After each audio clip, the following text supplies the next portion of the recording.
Hello, procrastinators! Wow, E3 was magical this year, huh?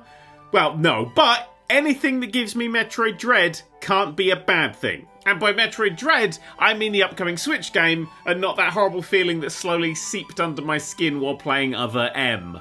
Seeped? Sept? Oh, fuck. Anyway, E3 is done now, so let's get back to the weekly what the fucks that make up the gaming industry. So, what have we got? Well, everyone hates the Five Nights at Freddy's guy now, since it was discovered that he really loves donating money to right-wing politicians, Trump, and whatever the fuck Mitch McConnell is supposed to be. Way to support your LGBT community during Pride there. Oh, and one of the Factorio devs had a bad take on Reddit, and instead of apologising, they decided to double down with all the strategic brilliance of somebody holding an ace and a 10, causing the review section of Factorio's Steam page to fill up with recommended reviews like this one: Dev supports transphobes, misogynists and bigots, reinstalled. Lovely stuff. And the Sniper Ghost Warrior Contracts 2 press event made games journalists pretend to kill Arabs.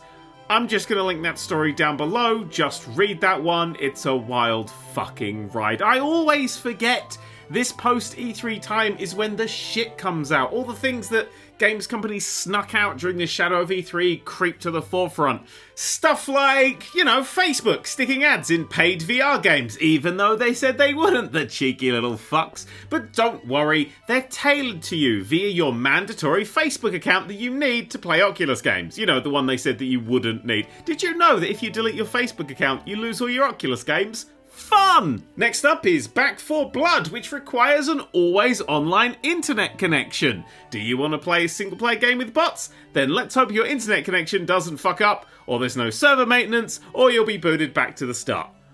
Why the fuck? Well, it used to be a way of doing DRM, hello 2012 Ubisoft, but now it's a clear indicator of live service, microtransactions, horseshite. Also, if this isn't patched, you can lose access to a game when they shut down the servers, but, that'll probably be okay for two reasons. One, when was the last time the guys who made Evolve ever shut down a server prematurely? And two, honestly now, when was the last time a game with DRM got shut down, making it unable to be played?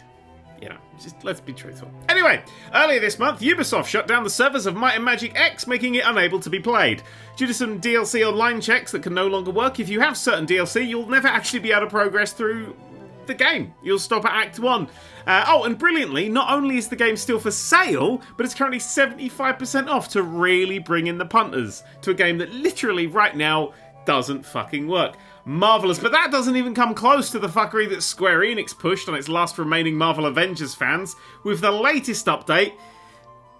I'll just let them tell you. We're aware of the issue where a floating string of text appears on the screen and are investigating. Oh, actually I won't let them tell you because that's a bit of an understatement right there. That floating string of text which was permanently on the screen while you played contains your name, the date and time, and your IP address. On screen, at all times, potentially doxing every streamer of the game on new patch day. I mean, that's just genuinely amazing. I can't tell now if this is literally spite or Mr. Bean is consistently falling around their offices with a cardboard box on his head going, just deleting random bits of fucking code. Oh, and remember this? That's probably why this week the tiny-faced Activision CEO Bobby Kotick announced that he was taking a 50% pay cut, down from $1.75 million to a just pittance, an absolute pittance of $875,000 a year. My heart bleeds for him. Well, Bobby, Thomas the Tank Engine's face stretched over a human skull Kotick, this week received a $155 million pay package for being a good boy, whilst overseeing the destruction of several talented studios under his watch and mass layoffs. It's no wonder that AAA devs keep arguing that they need to add microtransactions and loot crates and up the price to $70. The cunts at the top are leeching money away at unprecedented rates. Seriously, you could almost make The Witcher 3 twice for that kind of money. Or 1.5 Red Dead Redemptions. Or... Okay, I'm bored of the doom and gloom. Let's talk good stuff. Lovely, lovely Double Fine have announced via senior producer Kevin Johnston that Psychonauts 2 didn't have any crunch time during development. No crunch, it's possible, people. And just ask Insomniac, who finished Game of the Year contender Ratchet & Clank Rift Apart with no crunch time as well.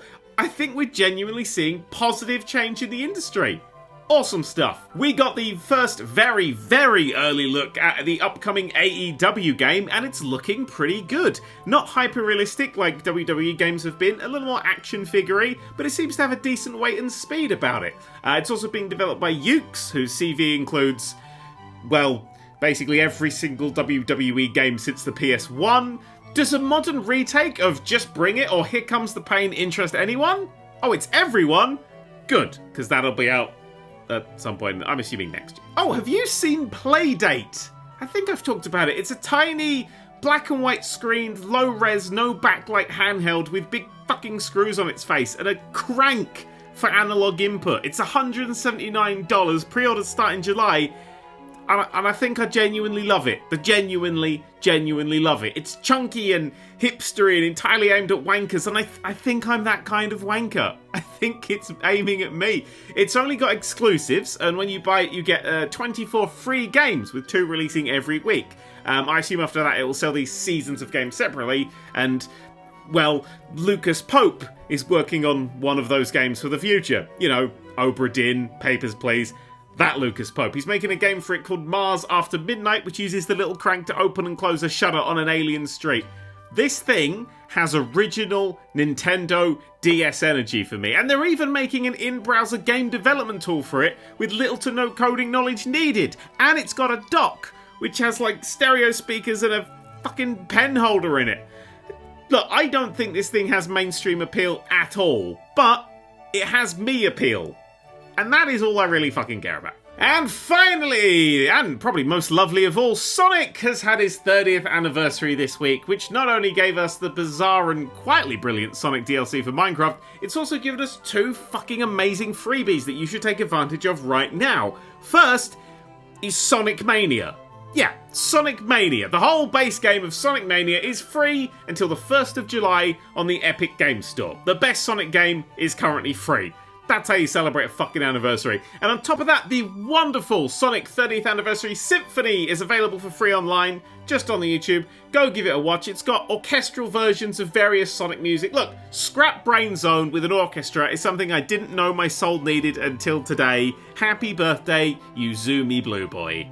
Right, finally, that's all from me. Next week, we look forward to the news that the lovely Stardew Valley developer eats human faces or something. Bye.